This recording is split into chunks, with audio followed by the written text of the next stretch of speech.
punta muna natin doon sa, meron tayong sa remote, no? Dahil sa kabila po namang trahedya ng Bagyong Pablo, marami namang lumutang na kwento ng kabayanihan, di ba? Sila po yung mga biktima mismo ng Bagyong Pablo na miyembro ng Philippine Army at mga kasama nga natin ay ilan sa kanila mula mismo dyan sa Army General Hospital. Good morning, Alex at Jeric. Si Maris ito, tsaka si Susan. Alex, Jeric, live kayo sa Kapit Balita. Good morning, Marisa, and good morning, Marisa and Susan.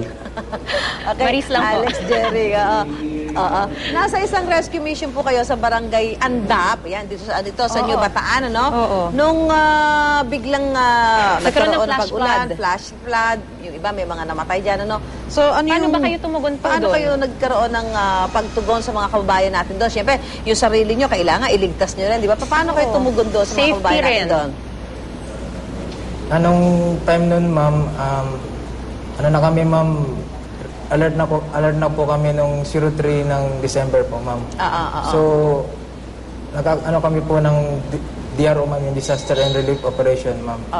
Tapos? So, nung 04, ma'am, na nagkaano na po na naramdaman po namin na alas 4 ng madaling araw, doon na po talaga yung malakas na flash flood na po, naramdaman po. Hindi pa po, ma'am.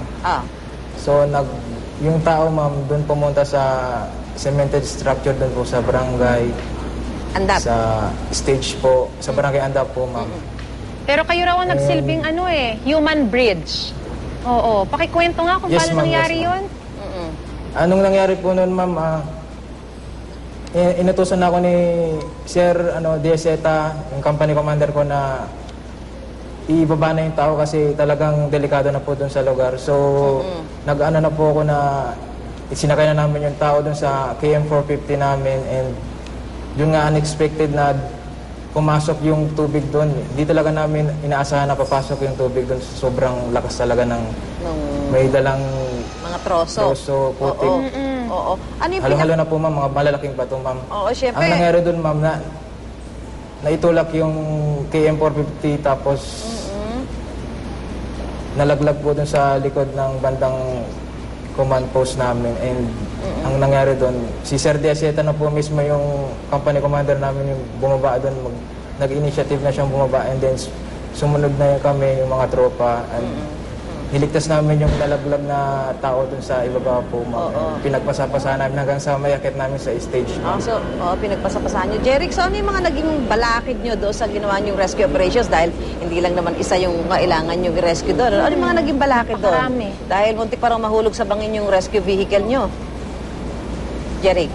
Marami pong balakid, ma'am, kasi yun nga, down na po lahat ng communication, yung radio namin, pati yung cellphone po, ma'am. So, kami na lang talaga yung na ibaba na talaga yung tao kasi delikado na po dun sa area sa Barangay Andap po. Ikaw, Alex, ano? Oo, Alex. Sa akin, ma'am, baka yung sa vehicle namin, medyo kulang rin talaga yung nasa area namin. Then yung communications niya were down. Although pwede sana kami makarequest sa batalyon dahil sa lakas rin ng bagyo, naputol yung communications namin.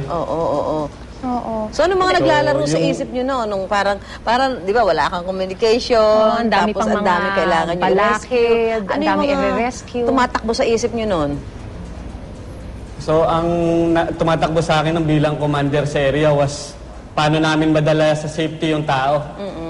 So, nung time na yon, nag-order ako na i-priority na talaga namin yung mga civilian na isakay doon sa military truck namin. Then, si Lieutenant Nuwas, siya na mismo yung magsumama sa tao, pababa, then mag-request personally sa batalyon ng sasakyan na tutulong mag-recover pa sana ng tao.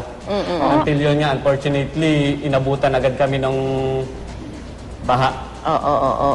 Naku, mga kagitingan. Ayan, mga kagitingan na pinakita. At talagang saludo kami sa inyo. Talagang dapat natin saluduhan itong ating mga tauhan ng habang ginagawa nila yun, nalaman pa nila, di ba, na yung iba nilang mga kasamahan, may nangyaring masama. May mga namatay na sawi pa. Anyway, naku, maraming salamat po sa inyo. At talagang saludo kami sa inyo, mabuhay kayo. Alex and Jeric, sa inyo pinakitang kagitingan. No? Sana at kabayanihan. dumami pa. Ayan, Ang lahi nyo. Ang lahi nyo at dumami pa kayo talaga. No? Dahil dahil yan yung mga kailangan natin lalo na sa panahon ng mga emergency. At magpatuloy yung mga ginagawa niyong napakagaganda ngayon 2013 at sa mga susunod pang mga taon. Yan saludo talaga kami sa salamat! Happy New Year sa inyong Happy New dalawa. Year!